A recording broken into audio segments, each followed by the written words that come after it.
en el transcurso de esta semana, más concretamente para el viernes, en trabajo, en la Secretaría de Trabajo, en Viedma, una paritaria docente que va a participar la UNTER. Vamos a tomarlo como disparador, pero vamos a apuntar a otras cuestiones en la charla, en la entrevista, con la titular de la UNTER de Viedma, Elizabeth Barrera. Buen día, te saluda Mario Abel, ¿cómo andás? ¿Qué tal? Buen día, ¿cómo están ustedes? Acá estamos, bien te diríamos, casi por protocolo, por decoro. A esta altura es así. Bueno, contanos cuáles son las expectativas que tienen, por lo menos en la UNTER de Viedma, respecto de esta convocatoria paritaria para pasado mañana.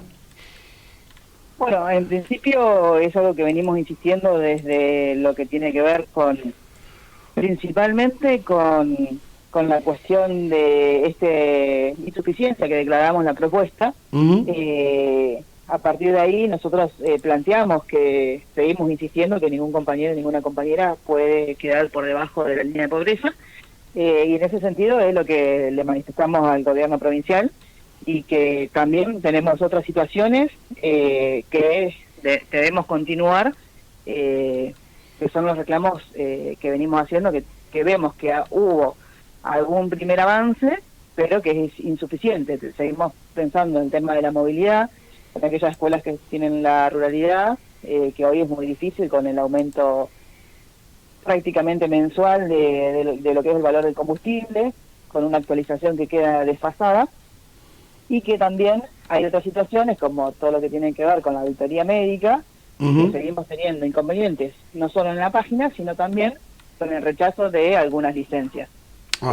Todo eso se engloba en lo que es la paritaria, y son cuestiones que venimos insistiendo en que se tienen que abordar y trabajar, y que también otra de las situaciones que nos venía pasando tiene que ver con los hechos de violencia que repercuten en el ámbito escolar. Sí, ahora vamos a ir a eso. Te quería preguntar, me quedé pensando y escuchando en lo que decías vos recién del tema de la movilidad por el aumento de los combustibles. El mes pasado aumentaron 3 veces los combustibles. Sí.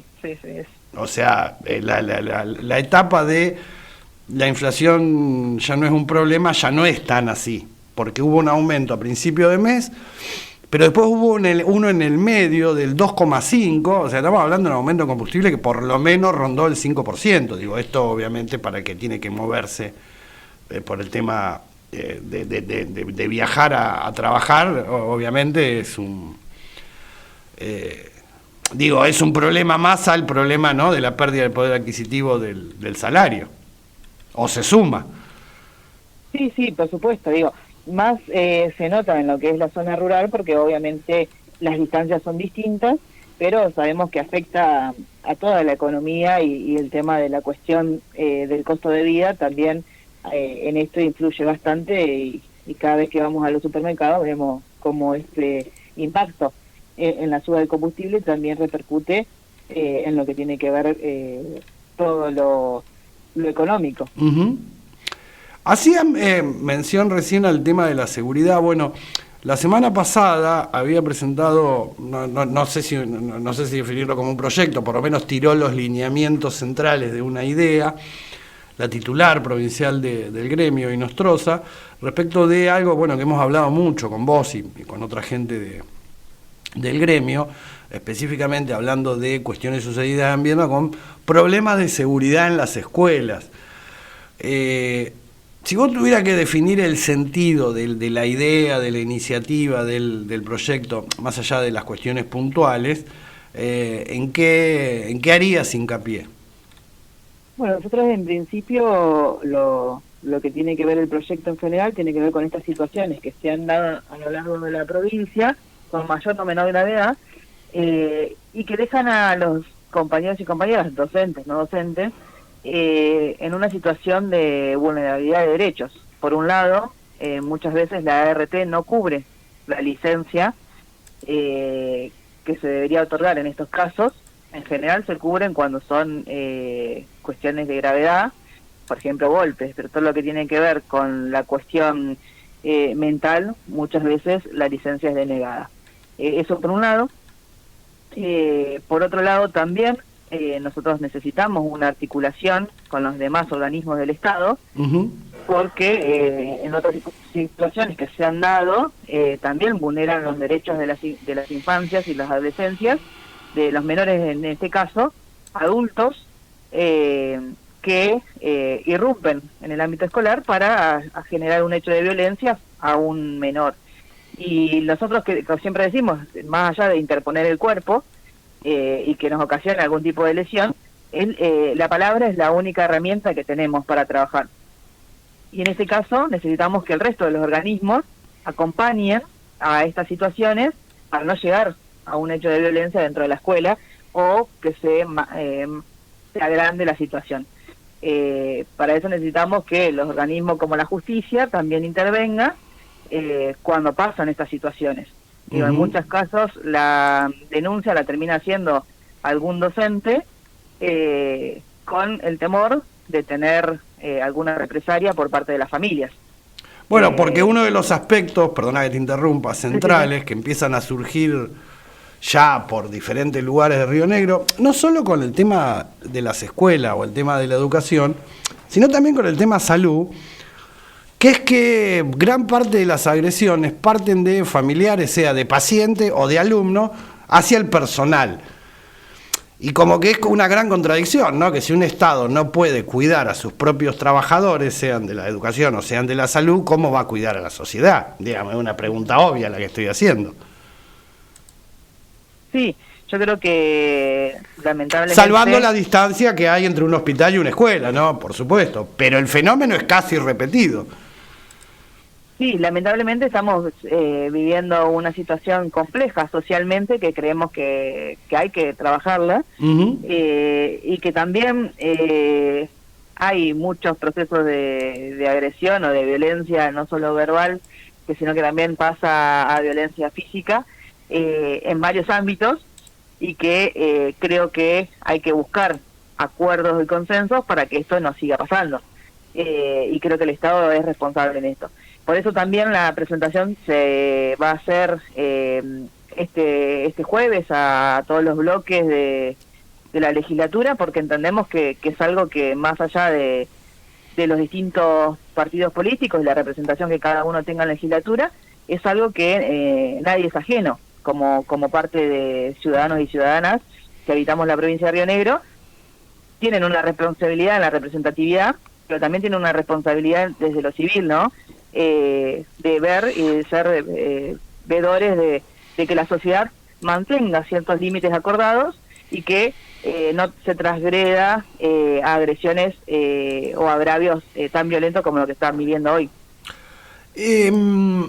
Bueno, el otro día que hacíamos una nota, me parece que fue el viernes, sí, creo que fue el viernes, con un legislador, Luciano Delgado, que presentó también un proyecto con el tema de la seguridad en las escuelas, y una de las cosas que él planteaba, bueno, en la charla, en la entrevista, respecto de que es real esto, digamos, que un esquema, porque vamos a partir de la base que en una escuela no puede haber gente armada, ¿no? Eso, estamos de acuerdo en eso. Digo, un peligro para cualquiera que pase por la escuela, empezando por los chicos, ¿no? Y las chicas. Y él hablaba de algo así como, no sé si usó la palabra seguridad privada o la frase seguridad privada, pero iba para ese lado. Digo, cuando uno empieza a bajar a la realidad concreta de una escuela, ¿cómo se haría un esquema de seguridad? Ustedes, por lo menos, yo no sé si el Estado puede tercerizar algo así, porque es algo muy... O sea, de mucha responsabilidad, ¿no? Digo, más allá que no estés armado, algo, si viene la ola, algo tenés que hacer. Digo, ¿ustedes cómo ven esto? ¿Cómo sería garantizar la seguridad? Digo, porque eso van a tener que hacerlo personas de carne y hueso.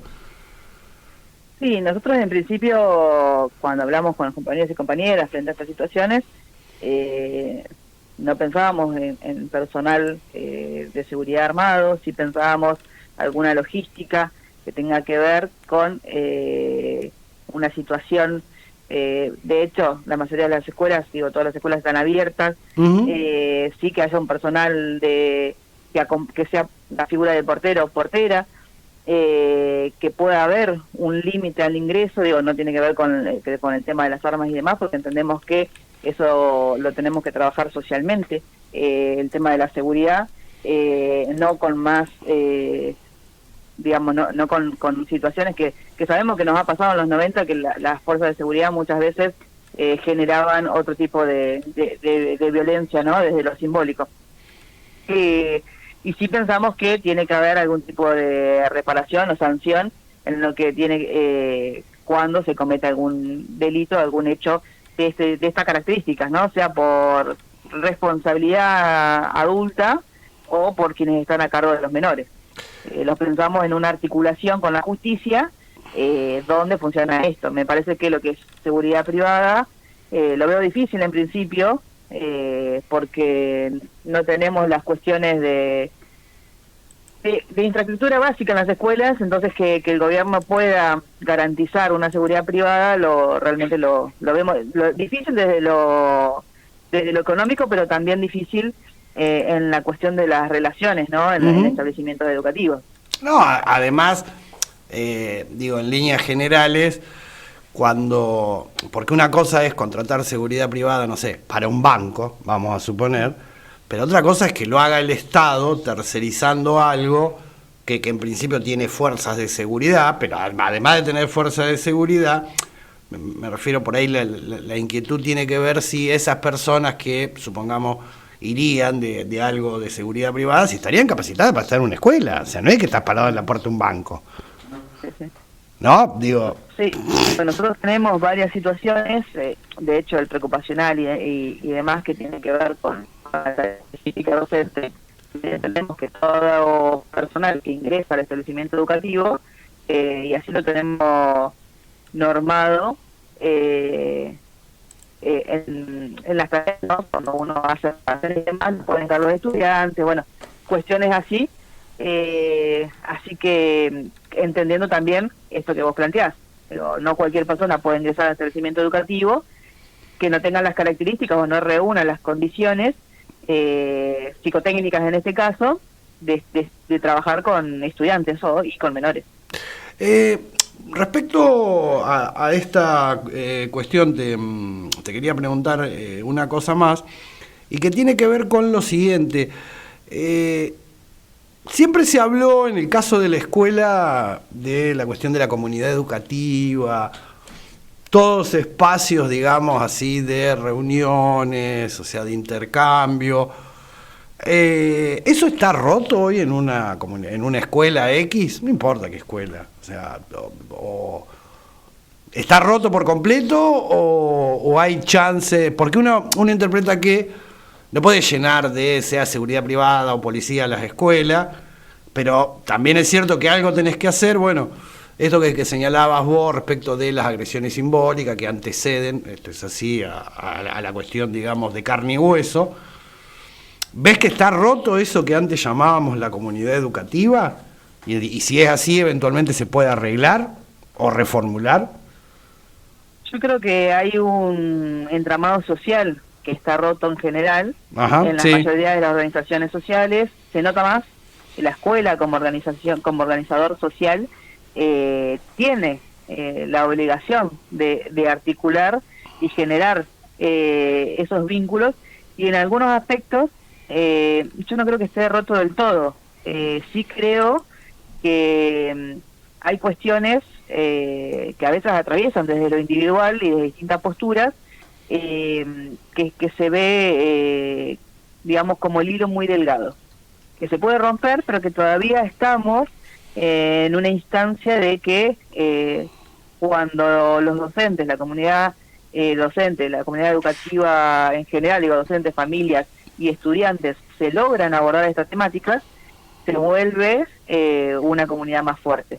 Lo que sí está atravesada por todos estos mensajes que tenemos a nivel social y muchas veces a nivel de las nuevos modos de comunicación, ¿no?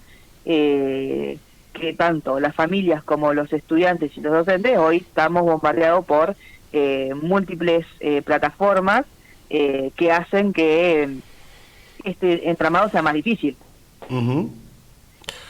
Pero no creo que esté roto del todo, sino creo que tenemos que seguir alimentando esta fuerza de la comunidad educativa para fortalecer y no se termine de romper, ¿no? ¿Ves, digo, esto te lo pregunto más allá de tu rol de dirigente sindical, docente, digo, te lo pregunto como persona interesada, pongámosle así, ¿ves preocupación en, no sé, en la sociedad vietmense, rionegrina o en sectores respecto a todo esto?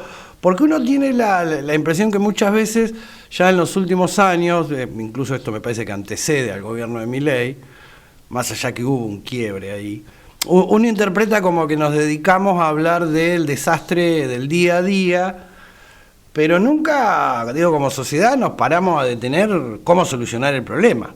Me da la impresión esa, ¿no? Como que todos los días hablamos de lo que va pasando, sea en el ámbito que sea, pero no, como que nunca hay ese momento que uno dice, bueno, listo, ya sabemos cuál es el problema, vamos para allá.